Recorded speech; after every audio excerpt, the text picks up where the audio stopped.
कि gate mechanical के paper में वो कौन से 4 सब्जेक्ट है जिसको पढ़ के आप बहुत इजीली 50+ मार्क्स सिक्योर कर सकते हो। जिस सब्जेक्ट को हम इसीलिए नफरत करते थे कि भाई ये तो है ही थ्योरी, रट्टा मारना है। स्ट्रेंथ ऑफ मटेरियल यहाँ ध्यान देना 8 मार्क्स, थ्योरी ऑफ मशीन यहाँ ध्यान देना 8 मार्क्स, ठीक है। उसके बाद अगर हम आगे बढ़ते हैं, हेलो गाइस, कैसे आप सभी लोग? I hope you all are fine. So guys, आज ये जो सेशन हम लेके आए हैं that is a very very important session, क्योंकि आप जानते हैं गेट एग्जाम के लिए सबसे अच्छी बात ये होती है कि हमें ऑलरेडी पता होता है GATE exam will be conducting in the February month for first and second weekend. The best thing about exam, क्योंकि PSUs एग्जाम में नहीं पता कब किसकी डेट आ रही है, कितने महीने में एग्जाम कराएंगे, क्या सिलेबस रहेगा। कभी तो सिलेबस भी चेंज हो जाता है, कभी एग्जाम का पैटर्न भी चेंज हो जाता है, और कोई फ्रीक्वेंसी भी फिक्स नहीं है कि इसी महीने में आएगा। तो कहीं ना कहीं ये चीजें गेट को स्पेशल भी बनाती है।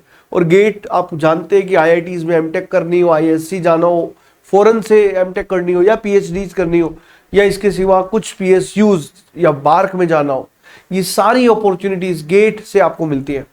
तो क्योंकि गेट एग्जाम अपॉर्चुनिटीज का हब है एक तरह से, तो इसलिए गेट एग्जाम देने के लिए काफी लोग इंटरेस्टेड भी रहते हैं। तो गाइस, आज मैं जो ये वीडियो लेके आया हूं ना, मैं आपको ये दिखाना चाहता हूं कि गेट मैकेनिकल के पेपर में वो कौन से 4 सब्जेक्ट है जिसको पढ़ के आप बहुत इजीली 50+ मार्क्स सिक्योर कर सकते हो, ठीक है। और दूसरी बात ये है, जिससे मैंने आपसे कहा कि मैथमेटिक्स और एप्टीट्यूड की अगर हम बात करते हैं तो ये तो ऑब्वियस सी बात है, मतलब हमें करना ही होता है। मैथ्स एप्टीट्यूड तो स्कोरिंग होते ही है।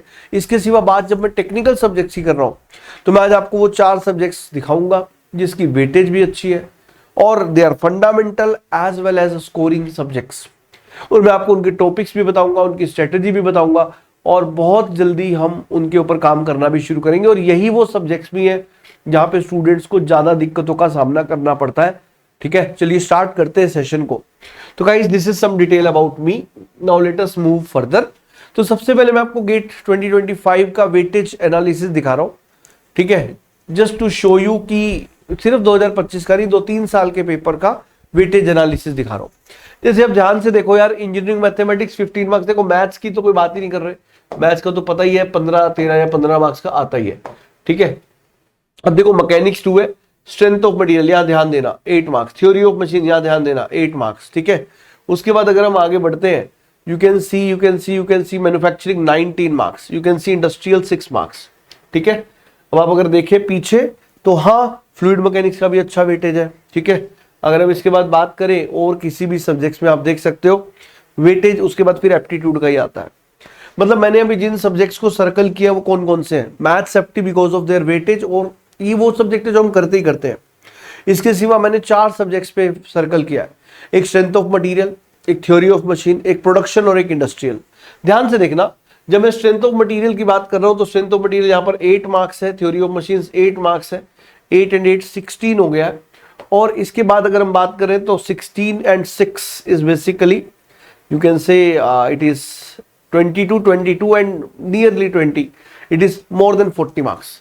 मतलब 40 नंबर से ज्यादा ये 4 सब्जेक्ट्स आते हैं। और मैथ्स और एप्टी अगर मैं ऐड कर दूं तो इट बिकम्स 70 मार्क्स, 70 नंबर। इतने मार्क्स पे तो यार मतलब तो अंडर 100 रैंक आ जाती है। तो मैथ्स, एप्टी प्लस ये 4 सब्जेक्ट आपको, मैं ये नहीं कह रहा थर्मल के सब्जेक्ट छोड़ दो, डोंट वरी लाइक दैट, मैं ऐसे नहीं कह रहा हूं। मेरा कहने का मतलब ये है कि मैंने वो 4 सब्जेक्ट उठाए बेसिकली जिनका वेटेज भी अच्छा है और स्कोरिंग भी है और फंडामेंटल्स भी है। और ये 4 सब्जेक्ट्स में बच्चों को दिक्कतें भी बहुत आती हैं, तो सारी दिक्कतों को सोल्व कैसे करेंगे, वो सारी चीजों के बारे में भी बात होगी, है ना।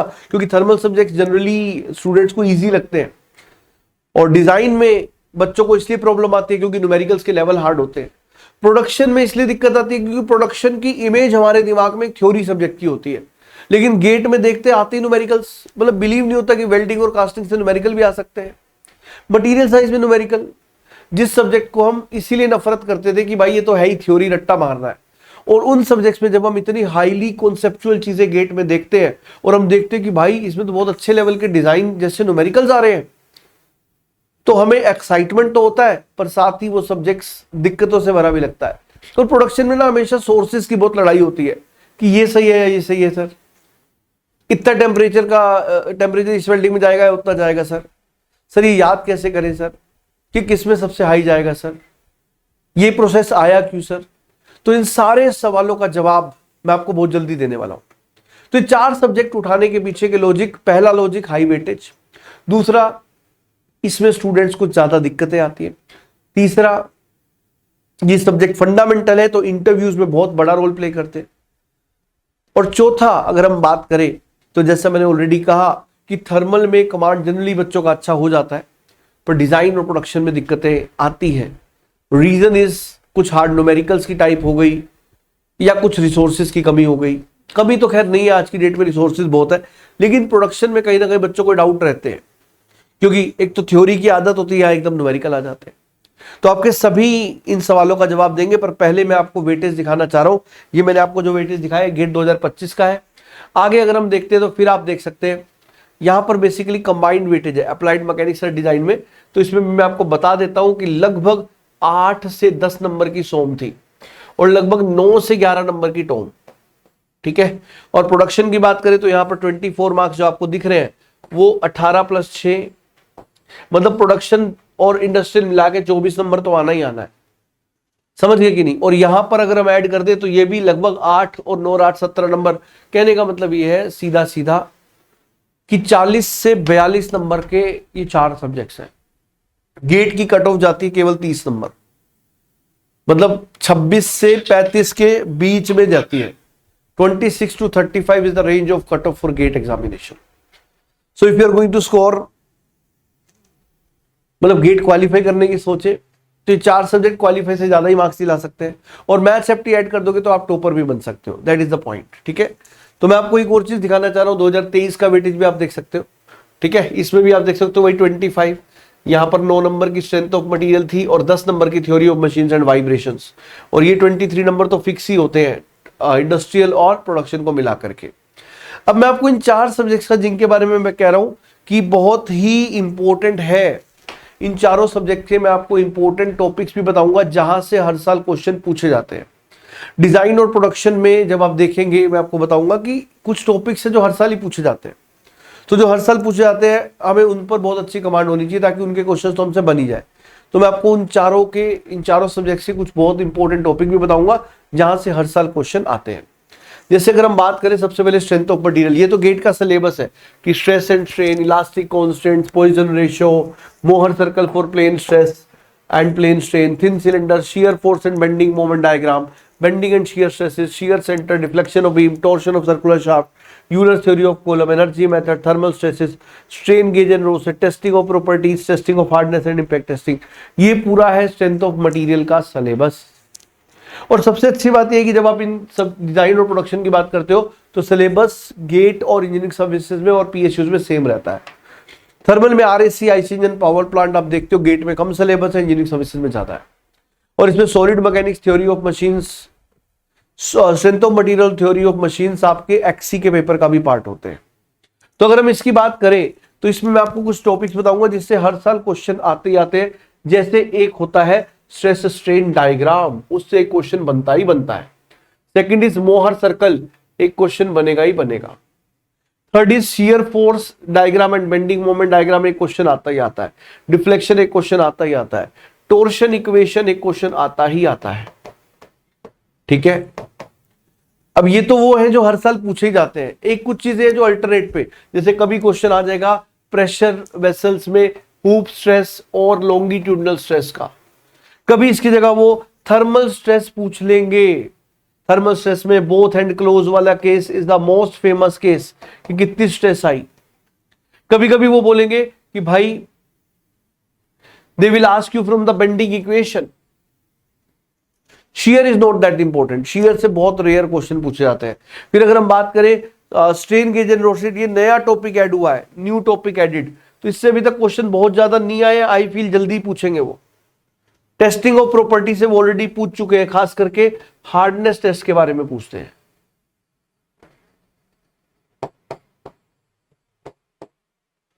तो अगर आप मुझसे इन शॉर्ट पूछे तो ये सब्जेक्ट कम से कम 8 से 10 नंबर का आता ही आता है मैकेनिकल इंजीनियरिंग में, 8 to 10 मार्क्स। फंडामेंटल सब्जेक्ट है, बिना स्ट्रेंथ ऑफ मटेरियल के आप मशीन डिजाइन पढ़ ही नहीं सकते। तो पहली रिक्वायरमेंट मशीन डिजाइन सीखना है तो ये आना चाहिए।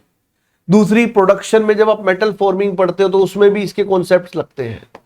तीसरा, जो मैकेनिकल प्रॉपर्टीज आप सोम में पढ़ते हो, they are also the part of material science. ये सारे बेनिफिट्स हैं कि सोम पढ़ लिया तो ये भी हो गए कवर। समझ गए? Are you getting it?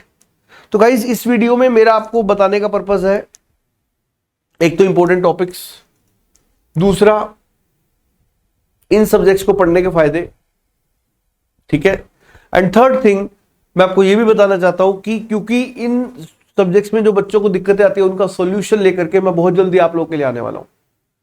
Production में थ्योरी क्वेश्चंस की जो दिक्कतें आती है उसको भी सोल्व करेंगे, और प्रोडक्शन में जो बहुत शानदार टाइप के न्यूमेरिकल्स बनते हैं उसको भी सोल्व करेंगे।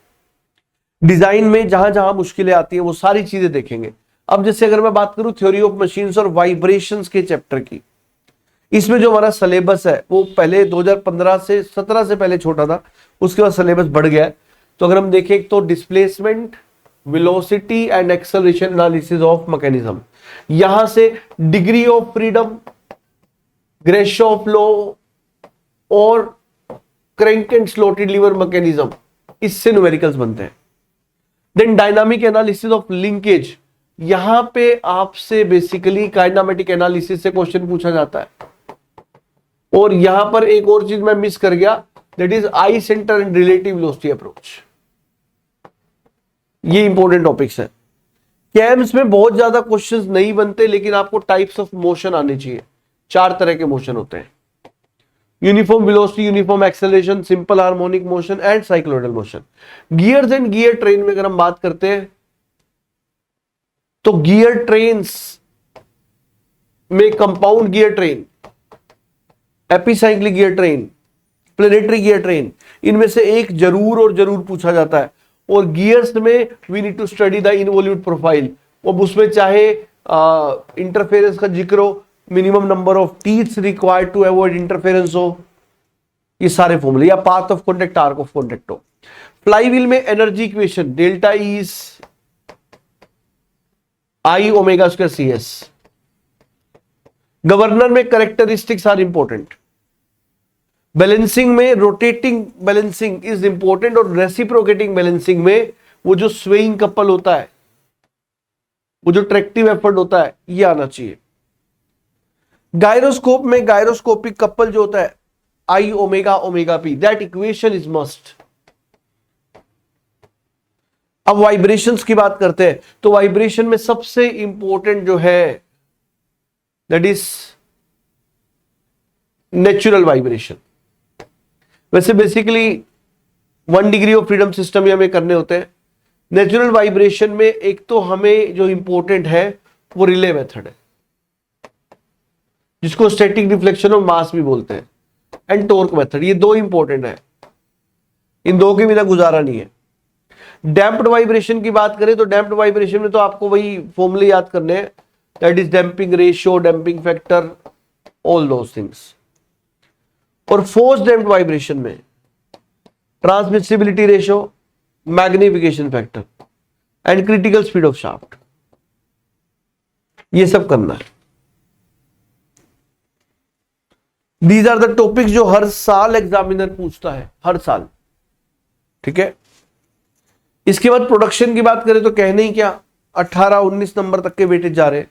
इसमें सबसे पहले मटेरियल साइंस आता है, और मटेरियल साइंस में हमारे लिए जो सबसे इंपॉर्टेंट चीज है वो एक तो मैकेनिकल प्रॉपर्टीज, दूसरा कौन कौन से मटेरियल का कौन सा क्रिस्टल स्ट्रक्चर होता है, इसमें कुछ इंपॉर्टेंट मटेरियल याद होना, और तीसरी चीज जो होती है कैरेक्टरिस्टिक्स ऑफ यूनिट सेल, ठीक है। कैरेक्टरिस्टिक ऑफ यूनिट सेल्स के अलावा जो दूसरा इंपॉर्टेंट पार्ट है वो क्रिस्टल इम्परफेक्शन है, और तीसरा हीट ट्रीटमेंट है। हीट ट्रीटमेंट में एनियलिंग से क्या बनता है, नॉर्मलाइजिंग से क्या बनता है, मार्टेनसाइट क्या होता है, ये सारी चीजें हम देखेंगे, ठीक है। और इसके बाद स्टार्ट होती है कहानी कास्टिंग की। तो कास्टिंग में राइजर और गेटिंग सिस्टम डिजाइन और नॉन ट्रेडिशनल कास्टिंग, ये 3 ही चीजें जहां से क्वेश्चन आते हैं। कास्टिंग के बाद जब हम जाते हैं हॉट एंड कोल्ड वर्किंग में, तो हॉट एंड कोल्ड वर्किंग में प्रोसेसेस आते हैं रोलिंग, फोर्जिंग, एक्सट्रूजन, ड्रॉइंग। इसमें सबसे इंपॉर्टेंट रोलिंग होता है, रोलिंग से सबसे ज्यादा क्वेश्चन बनते हैं। बाकी सबकी भी आइडियल एनालिसिस आपको करनी चाहिए, रियल से गेट नहीं पूछता है। शीट मेटल ऑपरेशन में अगर हम बात करें तो shearing, blanking, punching, deep drawing और बेंडिंग में डीप ड्रॉइंग सबसे इंपॉर्टेंट है अभी फिलहाल, और दूसरा ब्लैंकिंग और पंचिंग से तो क्वेश्चन आते ही हैं। पाउडर मेटलर्जी से क्वेश्चन रेयर देखने को मिलते हैं, बट फिर भी छोड़ने वाला टॉपिक नहीं है, एक नंबर में फंस जाता है। वेल्डिंग में आपको ट्रांसफॉर्मर वाली जो इक्वेशन होती है, V is to v naught minus v naught by V by I into I S, ठीक है, ट्रांसफॉर्मर वाली इक्वेशन। एफिशिएंसीज वेल्डिंग की, और इसके अलावा सोल्डरिंग, ब्रेजिंग और ब्रेज वेल्डिंग, ये सब आपको करना है। Is it clear? उसके बाद जब मेटल कटिंग की बात आती है तो mechanism of machining, cutting tool की ज्योमेट्री, कटिंग टूल के मटेरियल्स, कटिंग टूल के cutting fluids, economics of machining, ये सब करना है। इसके बाद नॉन ट्रेडिशनल मशीनिंग मेथड में खास करके ईसीएम और ईडीएम, इसके न्यूमेरिकल तो एकदम ऐसे घोट के पी लेना क्या, हम पिला देंगे आपको। फिर हम देखेंगे एनसीसीएनसी, उसमें जी&एम कोड से क्वेश्चन आते हैं या बेसिक लेंथ यूनिट से आते हैं, ठीक है। और additive manufacturing is a newly added topic, तो इसके लिए आपको करके जाना चाहिए। और मेट्रोलॉजी और इंस्पेक्शन में लिमिट्स, फिट्स एंड टॉलरेंस के अलावा कुछ इंस्पेक्शन डिवाइसेस जैसे स्लिप गेजेस, जैसे एंगुलर ब्लॉक्स, जैसे साइन बार, ये सारी चीज आपको करनी पड़ेंगी। इंटरफेरोमेट्री, ऑल दीज थिंग्स, ठीक है। तो मैंने आपको इंपॉर्टेंट टॉपिक्स भी बता दिए। Next we will be talking about industrial engineering. Industrial में फोरकास्टिंग में exponential smoothing is very important,